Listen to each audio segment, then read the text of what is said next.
ప్రభువునందు ప్రియులారా, మీ అందరికీ ప్రభువైన యేసుక్రీస్తు నామమున శుభములు. దేవుడు సృష్టించిన ఈ సృష్టి అంతటిలో ముఖ్యమైన 3 విషయాలను బైబిల్ గ్రంథం పేర్కొనడం జరిగింది. ఇది మీకు ఆశ్చర్యం కలిగించవచ్చు.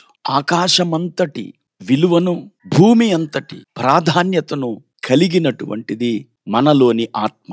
ఈ విషయం మనకి జకర్యా గ్రంథం 12వ అధ్యాయం 1వ వచనంలో చూస్తాం. దేవోక్తి, ఇశ్రాయేలీలను గూర్చి వచ్చిన యెహోవా వాక్కు. ఆకాశ మండలమును విశాలపరిచి భూమికి పునాది వేసి మనుషుల అంతరంగములో జీవాత్మను సృజించు యెహోవా సెలవిచ్చునదేమనగా. ఈ వచన భాగము దేవుడు మానవుని ఆత్మకు ఎంతటి ప్రాధాన్యతనిచ్చాడో మనము గ్రహించగలం. ప్రియులారా, ఆత్మ యొక్క ఆవశ్యకత అనే గత వీడియోలో నేను అదే విషయాన్ని ఒక ఉల్లిపాయను ఉదాహరణగా తీసుకొని మీతో మాట్లాడాను. అలాగే దేవుని ఏర్పాటు అనే శీర్షిక క్రింద దేవుడు మానవుణ్ణి ఎందుకు చేశాడో మనము నేర్చుకుంటున్నాం. దేవుడు మానవుణ్ణి కుమారత్వము కొరకు చేశాడని, దేవుడు మానవుణ్ణి తన గృహ నిర్వాహకత్వము కొరకై చేశాడని మనం చూశాం. నేటి వీడియోలో దేవుడు మానవుణ్ణి తాను నివసించుట కొరకై చేసినట్లుగా మనము చూస్తాం. ఒక చతురస్రాకారపు వస్తువును ఏదైనా ఒక పాత్రలో ఉంచాలంటే ఆ పాత్ర లేక ఆ కంటైనర్ చతురస్రాకారంగా ఉండాలి. అప్పుడే మనము ఉంచాలనుకున్నటువంటి వస్తువును ఆ పాత్రలో లేక ఆ కంటైనర్లో ఉంచగలం. దేవుడు ఆత్మయ్య ఉన్నాడు. ఈ విషయం మనకి బైబిల్ గ్రంథములో అనేక చోట్ల కనబడుతుంది. యోహాను సువార్త 4:24 దేవుడు ఆత్మ గనుక ఆయనను ఆరాధించువారు ఆత్మతోనూ సత్యముతోనూ ఆరాధింపవలెననెను. అలాగే 2వ కొరింథీ 3:17 కూడా చూడండి. ప్రభువే ఆత్మ, ప్రభు యొక్క ఆత్మ ఎక్కడ ఉండునో అక్కడ స్వాతంత్ర్యం ఉండును. ఆత్మ అయిన దేవుడు తాను నివసించుట కొరకై ఒక ఆత్మను మానవునిలో ఉంచాడు.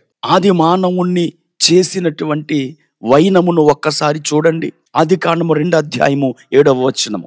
దేవుడైన యెహోవా నేలమంటితో నరుని నిర్మించి వాని నాసికారంధ్రములలో జీవవాయువును ఊదగా నరుడు జీవాత్మ ఆయను.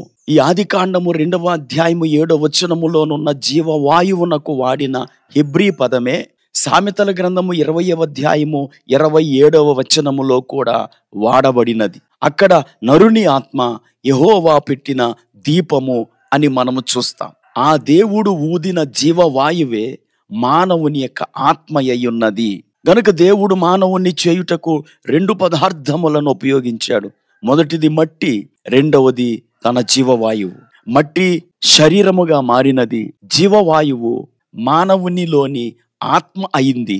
ఈ రెండిటి కలయికతో అదనంగా మరొకటి ఉనికిలోనికి వచ్చినది, అదే మనలోనున్న ప్రాణము.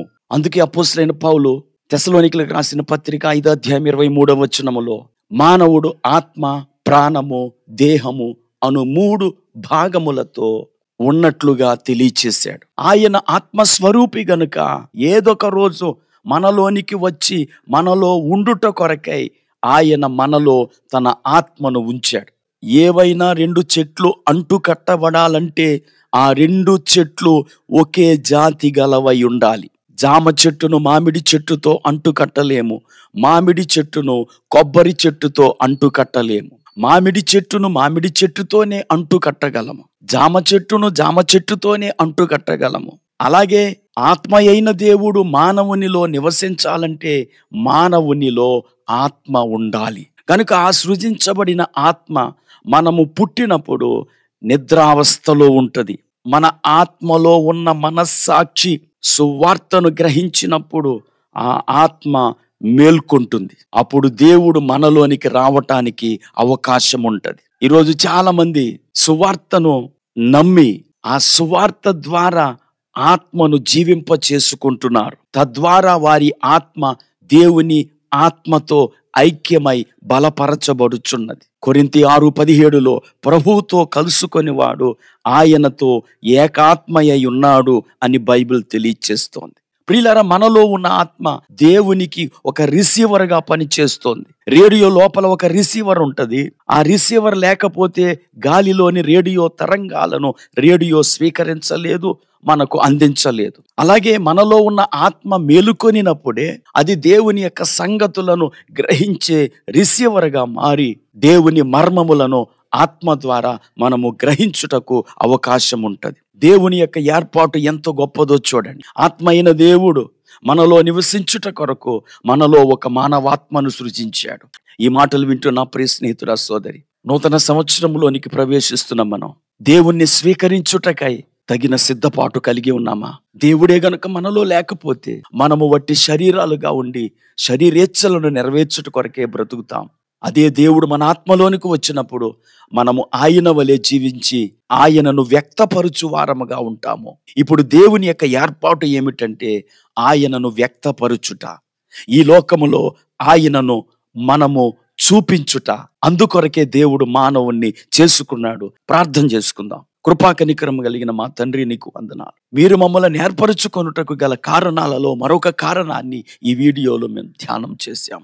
ప్రతి ఒక్కరూ ఆత్మలో నిన్ను కలిగి ఉండుట కొరకే మీరు మమ్మలను చేశారని తెలుసుకొని సువార్త ద్వారా వారి ఆత్మలు తిరిగి జన్మించే అనుభవము పొందుటకు సహాయం చేయమని యేసుక్రీస్తు నామములో ప్రార్థించి వేడుకుంటున్నాము. ఆమేన్.